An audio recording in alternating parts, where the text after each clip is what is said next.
Encore une fois, bienvenue sur notre plateau. Merci. Je rappelle que vous êtes Nicole Kanga, c'est le nom d'emprunt et c'est aussi votre nom. Et votre première œuvre s'intitule Naufrage et bouée de sauvetage. Ah oui. Un titre évocateur, un D'accord. titre qui parle. On y reviendra. Mais j'aimerais savoir comment est-ce que vous avez rencontré le livre. D'accord. Merci Caroline. Je vous en prie. Bonjour à tous. Je suis très heureuse d'être sur ce plateau et merci à Midi pour l'opportunité qu'il m'offre. Le livre. Le livre a été de toujours un ami au quotidien depuis la classe de primaire. On dira que j'ai commencé à lire ou à explorer les livres en classe de CE2. Très tôt, hein? Voilà. D'accord. Et c'est parti comme ça jusqu'au secondaire. Voilà, dans toutes les classes où je suis passée. Est-ce que l'environnement était-il favorable? Avez-vous été influencé, je veux dire, par un grand frère ou par un parent qui s'adonnait à la lecture? Non. J'ai pris ce goût déjà à l'école, en fréquentant les bibliothèques. C'est parti du désir de vouloir savoir, d'anticiper sur les choses. Voilà. Et c'est cette curiosité qui m'a menée à chaque fois vers le livre. La bibliothèque, c'était à quel âge? La bibliothèque, à partir de la classe de 6e. Parce que là, au primaire, il n'y avait pas de bibliothèque. Actuellement, Mais déjà, vous étiez habitué à la lecture des manuels scolaires, tout oui. cela. Et aujourd'hui, vous êtes devenue une poétesse, vous êtes devenue une écrivaine, j'ai envie de dire. Oui. Alors, comment est-ce qu'on passe de la passion à l'action? D'accord. Comme c'est marqué sur la biographie, de la passion à l'action. Il ne suffit pas de lire. Et c'est ce que j'ai eu à constater à un moment donné de ma vie, parce que j'aimais beaucoup lire. Et je me disais comme ça, si je devais passer tout mon temps à lire, voilà, à lire les autres, et qu'est-ce que je devais apporter comme valeur ajoutée à la société? Quelle trace est-ce que je pouvais, en tout cas, laisser dans cette humanité? Et je me suis adonnée peu à peu à l'écriture. C'était un peu passable au début, voilà, mais le goût est venu au fil du temps. Mais pour une jeune fille de votre âge qui commence à écrire, on s'attend plus ou moins à des titres romantiques, mais on entend naufrage et bouée de sauvetage. Qu'est-ce qui se passe? Le titre, Naufrage et bouée de sauvetage. Notre vie, elle n'est pas désastreuse, mais elle est émaillée de difficultés. Voilà, la vie de chacune des personnes qui sont sur la terre. Et cette difficulté, elle a été permise par Dieu. Et c'est une solution que nous devons trouver dans cette difficulté. Et quelle est cette solution? Moi, je l'ai matérialisée par la bouée. Voilà, par la bouée. Donc, chaque personne doit être capable de trouver cette bouée dans la situation qui se présente à elle. Donc, finalement, le naufrage n'a pas eu lieu. Hein? Le naufrage, c'est notre vie. Voilà. Vous matérialisez la vie par le naufrage. Voilà. La vie est le naufrage. La vie dans son ensemble. Oui. Et nous, en tant qu'êtres humains, nous sommes des bouées de sauvetage de cette vie-là. Comme par exemple, Caroline, tu peux être ma bouée de sauvetage. Oui, bien sûr, avec plaisir. Voilà. Avec plaisir, je vous assure. Je voulais dire oui, allez-y. Il y en a qui trouvent cette bouée de sauvetage dans la prière. Vous l'avez trouvée dans la lecture, c'est ça? Il y en a qui trouvent cette bouée de sauvetage dans la prière. Et vous l'avez recherché, c'est dans la lecture et dans l'écriture que vous avez trouvé ça? Oui, pas seulement dans l'écriture et dans la lecture. Ce sont des moyens pour moi. La prière aussi fait compris. Ah, d'accord. Elle fait partie de ces bouées. Oui, Cassandra? Je voulais savoir, quand vous dites la vie est un naufrage, qu'est-ce que vous entendez par là? Vous voyez que le côté négatif? Non. D'accord. Émaillé juste de difficultés? La vie est une sorte de navigation. Nous avons embarqué, voilà, chacun dans son bateau. Et à un moment donné, le bateau peut chavirer. Voilà. Donc, le naufrage, il est incontournable. Mais quand vous dites la vie est un naufrage, donc ça veut dire que le naufrage, c'est négatif? Non, selon moi. Ce n'est pas négatif. C'est vrai? Ah non. Alors expliquez-moi. Voilà. Bon, en tout cas, le naufrage n'est pas négatif parce que la bouée, là... La bouée de sauvetage. Oui, la bouée, elle est là pour nous sauver, pour nous sortir d'affaires. Donc, le naufrage ici se présente comme une opportunité d'amélioration. Une opportunité d'amélioration et nous voulons nous en tenir à cela. Alors, vous êtes quand même jeune. Quand vous expliquez ou quand vous racontez votre vision de la vie, on a l'impression que vous avez connu un certain nombre de difficultés. Est-ce que vous pouvez les partager avec nous? Les difficultés... Ils étaient de quel ordre? De tout ordre. D'ordre scolaire, éducatif. Vous n'étiez pas brillante à l'école au départ? Si. Ah, d'accord. Et au niveau de la famille, quelques petites difficultés aussi quand même? Oui. Bon, le manque de parole par moment et des difficultés financières aussi. Voilà. Il y en a eu pas mal de difficultés, mais qui m'ont permis de pouvoir sourire, voilà, de retrouver dans mes larmes des pépites d'or. Voilà, qui m'ont permis d'avancer. Bon, là, c'est vraiment... C'est une écrivaine qu'on reçoit, hein. Quelqu'un qui fait la poésie. Donc, comprenez que chacun, avec dextérité, arrive à décrypter ce qu'elle ose nous dire ou ce qu'elle espère nous dire. Rassurez-vous, la poésie, c'est le domaine de ceux qui n'osent pas dire ce qu'ils ont à dire simplement, clairement. C'est clair. C'est toujours codé, la poésie. Alors, vous avez dit quelque chose qui a attiré mon attention tout à l'heure, parce que je ne parlais pas, je ne m'exprimais pas. Oui. Est-ce que c'est la raison fondamentale qui vous a conduite vers la littérature, vers le livre? Oui, la raison fondamentale. Donc le livre devient... Vous n'aviez pas la parole. Bon, je dirais que c'est le commun des enfants africains d'une certaine époque quand même. Bon, les choses sont en train de changer. De plus en plus, on donne la parole aux enfants. C'était difficile au départ pour vous d'exprimer vos sentiments, vos émotions? Oui. Peut-être que ce que j'avais à exprimer était mal compris, voilà, ou vu autrement. Et comme je n'arrivais pas à extérioriser ces sentiments-là, vous vous refugiez. Voilà, je m'orientais vers le livre qui, à tout moment, était disponible. Alors, vous auriez pu opter pour un autre genre littéraire. Oui. Pourquoi la poésie? La poésie, parce qu'elle est la base de tout genre. Et pour ceux qui commencent leur carrière littéraire par des romans, je pense que c'est un prétexte. Sinon, dans le fond, ils sont poètes. Et vous allez retrouver même des poèmes dans des romans, dans des œuvres théâtrales, dans des nouvelles, ou même la poésie tout simplement.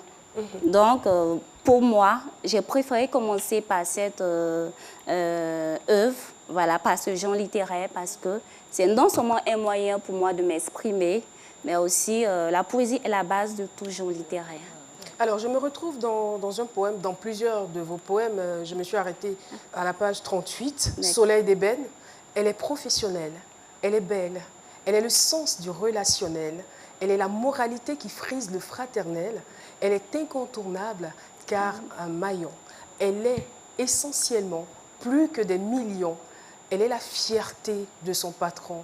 N'a-t-elle pas cruellement raison de clamer sans prétention qu'elle surpasse dans l'action la saison de notre raison? Le défi est cadence, l'avenir marche blême, les haillons exsangues grondaient les problèmes, tous les ventres grognassaient. Mais qu'est-ce qui se passait? Les âmes se blanchissaient, le gouffre s'élargissait. C'était pourtant évident. Elle est la fierté des continents et il nous fredonne l'orientation. C'est elle la solution.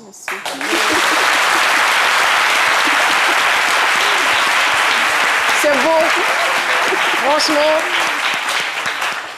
je ne vais pas vous demander de nous dire ce que vous vouliez exprimer pour ne pas enlever la beauté du poème, mais on a compris, chacun interprète à sa manière, comme je l'ai dit. Paulus Agathon, quelques réactions des téléspectateurs? Tout à fait, Caroline, mais bien avant, tout à l'heure, vous avez dit avoir été séduit par Paterne. Là, moi, je suis séduit par votre façon de rendre le poème. Oh là là, c'est ma journée. Merci. Je vous en prie.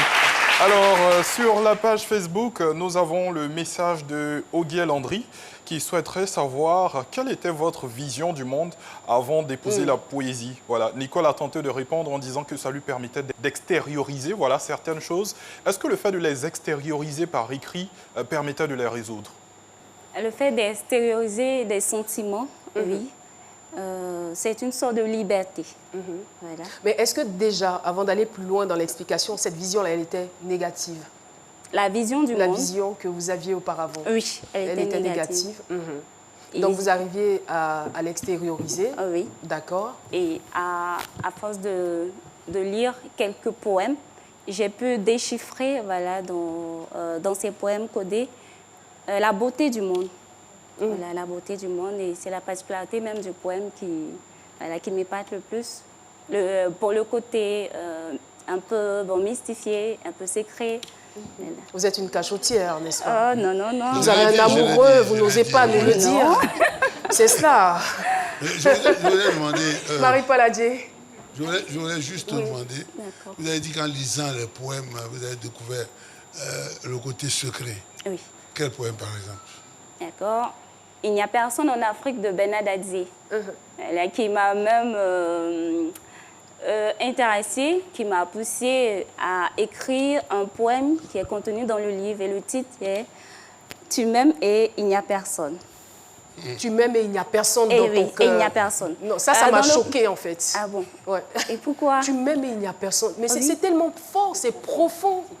C'est-à-dire tu peux peut-être dire du bout des lèvres que tu m'aimes, mais au fond de toi, je n'y suis pas. Voilà. Tu peux et pour dire, revenir, tu m'aimes, mais tu peux être sincère, mais devant toi, il n'y a personne. Même si...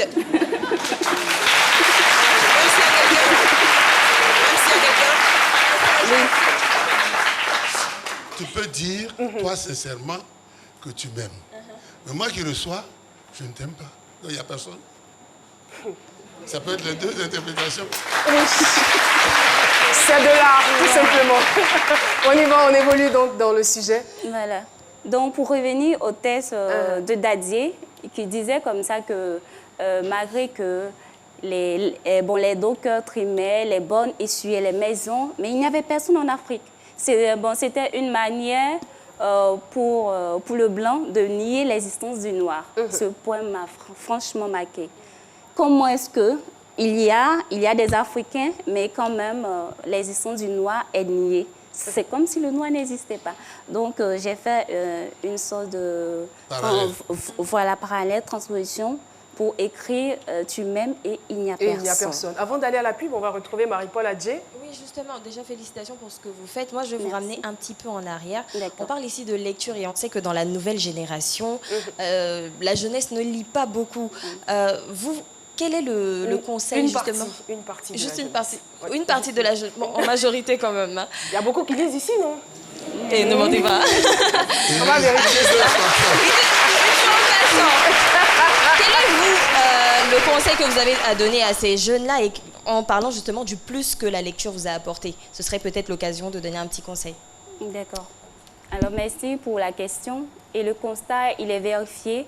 Les jeunes n'aiment plus lire. Ils sont orientés vers il faut pas les frustrer, en tout cas, les nouvelles technologies, autres l'éthique. Mais quand même, nous devons nous rapprocher davantage du livre. Voilà, dans le livre, il y a ce que la télévision ne peut pas nous apporter. La télévision, par exemple, si je capte une chaîne, l'image s'affiche. Voilà, si je tombe sur une image un peu amorale, en griffe, je suis tombée sur l'image. Lorsque je prends le livre, j'ai l'opportunité quand même. Voilà, j'ai ce choix à faire entre des livres qui éduquent et d'autres non. Donc, le conseil, c'est d'inciter les jeunes, franchement, à lire. À lire, la lecture libère, elle ouvre l'esprit. Voilà. Merci pour votre réponse. Je vous en prie. Merci infiniment, Nicole. Et on ne cessera jamais de le dire, la lecture renferme beaucoup, beaucoup d'avantages. Comme vous l'avez dit, la lecture enrichit, la lecture stimule le cerveau, la lecture améliore vocabulaire. La lecture ouvre l'esprit. La lecture vous permet de voyager. La lecture vous rend heureux. La lecture vous permet de bien dormir. La lecture vous permet de faire face à beaucoup de problèmes et à beaucoup de sujets. La lecture, tout simplement, c'est la vie, c'est apprendre plus rapidement la vie, j'ai envie de dire. Tout de suite, la pub, on se retrouve pour la suite de cet échange. Les premiers gestes du matin sont essentiels pour bien démarrer la journée. L'eau minérale naturelle Assini participe à votre équilibre et vous maintient en pleine forme. Assini fait partie de vos moments de partage avec vos amis. Assini partage vos instants de complicité en famille. Au sport, au bureau, entre amis ou en famille, l'eau minérale naturelle Assini est présente et partage vos instants de vie. Un produit NBC. Merci beaucoup, Philippe Bossemidi. Nous sommes toujours en compagnie de notre invitée Nicole Amoué-Kanga. Elle est assistante de direction à l'ECLA, laboratoire d'études, de contrôle, d'analyse et d'assistante technique. Elle est écrivaine, poétesse et co-auteure d'une anthologie africaine. Elle s'intéresse à la poésie depuis 2010, depuis la classe de première donc. Elle a décidé d'écrire. Et voilà, on la reçoit donc à ce sujet sur le plateau d'Océmidi. Nous sommes tentés de savoir ce que la plupart des jeunes pensent de vous, les jeunes de votre génération. Comment est-ce qu'ils vous voient? Ou comment est-ce qu'ils vous jugent? D'accord, voilà. Ils voient Nicole Kanga comme quelqu'un qui aime trop réfléchir, voilà, qui aime tellement perfectionner le travail qui lui est soumis. Toujours plongé dans ses livres. En train de réfléchir, en train d'anticiper sur les tâches. Est-ce que vous avez le temps? C'est vrai que le livre aussi, il est quand même considéré comme un moyen de divertissement parce qu'il nous permet de nous évader. Mais en dehors de cela, est-ce que vous avez d'autres moyens de divertissement? Bien sûr, la musique. Vous vous amusez? Vous aimez la musique? Oui, beaucoup. Donc, vous sortez avec des amis de temps en temps? Non, pas du tout. Voilà, je peux peut-être sortir, juste me divertir. Elle va en bibliothèque. Et quand vous sortez, vous allez où? En bibliothèque. En bibliothèque? Non, en bibliothèque, Vous allez tout simplement à la bibliothèque et nulle part ailleurs. Vous n'allez pas au cinéma, vous n'allez pas au théâtre, vous n'allez pas en discothèque, non? Non, à la plage. À la plage, oui, d'accord. Voilà, pour réfléchir encore. Pour réfléchir. Voilà, passons encore.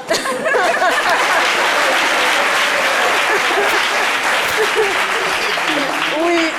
Ça vous dérange pas l'image un peu trop sérieuse qu'on vous met sur vous? Non, pas du tout. Vous assumez complètement? Oui. Et vous avez bien raison. Est-ce que vous sentez différente des autres jeunes?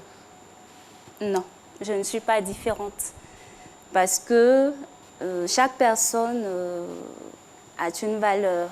Voilà. Chaque personne a une valeur, oui. Vous avez la vôtre ou les vôtres. Voilà. Et nous nous complétons. Nous complétons avec les talents que voilà, nous unissons. Parce que si, je prends un exemple, si je suis en train d'échanger avec quelqu'un qui est saoul, c'est vrai que la personne est saoule, mais elle m'apporte quelque chose, dans le fond, quelque chose que peut-être le passant ne voit pas.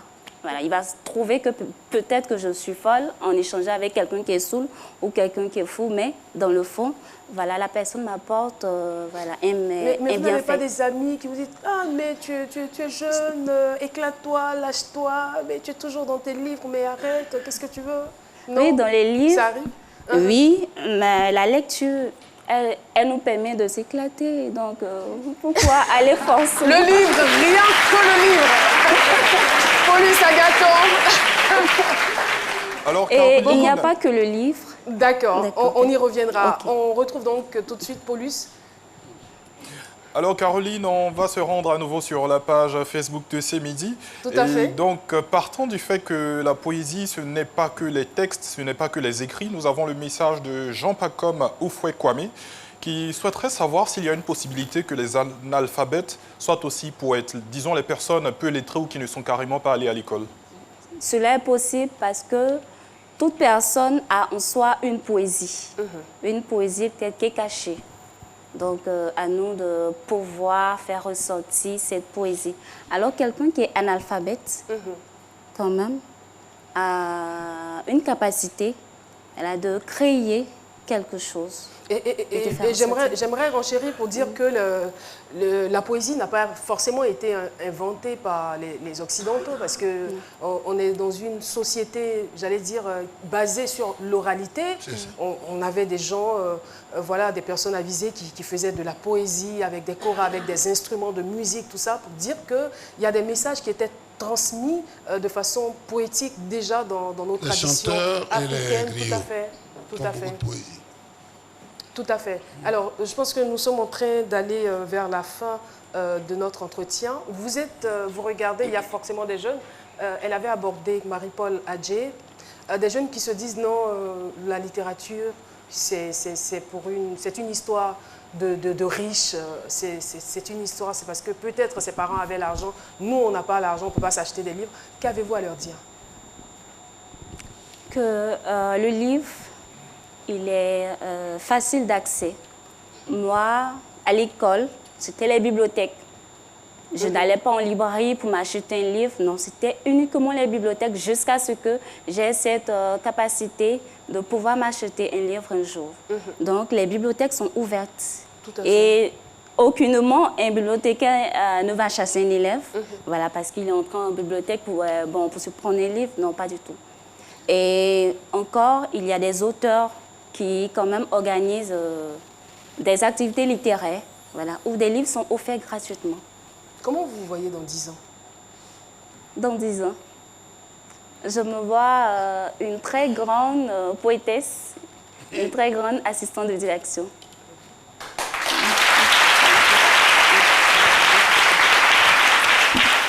Elle se voit très grande. Grande dans tout. Oui. Une grande assistante de direction, une grande poétesse. Dans 10 ans, vous auriez écrit ou rédigé combien de livres, selon vous?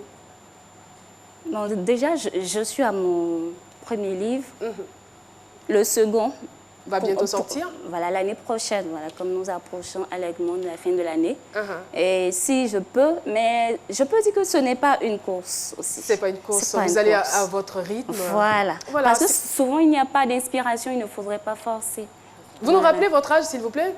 28 ans. 28 ans, d'accord. Voilà. Donc, je veux tout simplement dire aux téléspectateurs qu'il n'est jamais trop tard pour bien faire les choses. Il ne faut pas se dire que la lecture, c'est juste une affaire d'enfant. À tout âge, on peut lire, on peut commencer à lire.